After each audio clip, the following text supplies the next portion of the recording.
The gasp, I didn't gasp when I saw this headline because your girl has been saying for years that this man is overstimulated. And no, I don't mean overstimulated like me on a weekend at Costco, because White House pharmacists reportedly distributed uppers and downers like candy to Trump's administration officials, specifically during his time in office. This is an 80-page document and it spans several decades of investigation, but they found most of the messiness during Trump's era in 2017 to 2019. Quote, all phases of the White House medical unit's pharmacy operations had severe and systemic problems due to the unit's reliance on ineffective internal controls to ensure compliance with pharmacy safety standards. What does that mean? Evidently, they had sloppy handwritten records. They spent tons of money on brand name medications instead of the generic brands that the rest of us are using because we can't even buy houses, and failed to follow federal regulations when it came to handling, distributing, and disposal of prescription medications. And what were these medications, you ask? Well, of course, there was Ambien because we have to get our Z's. Provigil,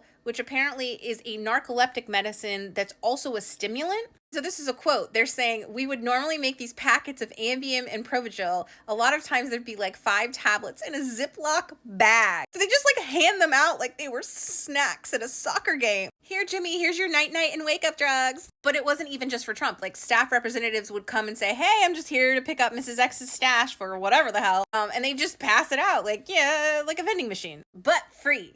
Not free, taxpayer dollars. And the over-the-counter medications, like your NyQuils and your ibuprofens, Tylenols, those are just left in bins and people just grab them. I'm just envisioning those coupon hauls where they have like 50 bottles of the dryer scent beads next to this hoard of an over-counter medication. If you're wondering, the brand name for Ambien is 174 times more expensive than the generic, and Provigil is 55 times more expensive than the generic. And I guess they're just hoping we forget that most Americans don't have access to affordable healthcare at all.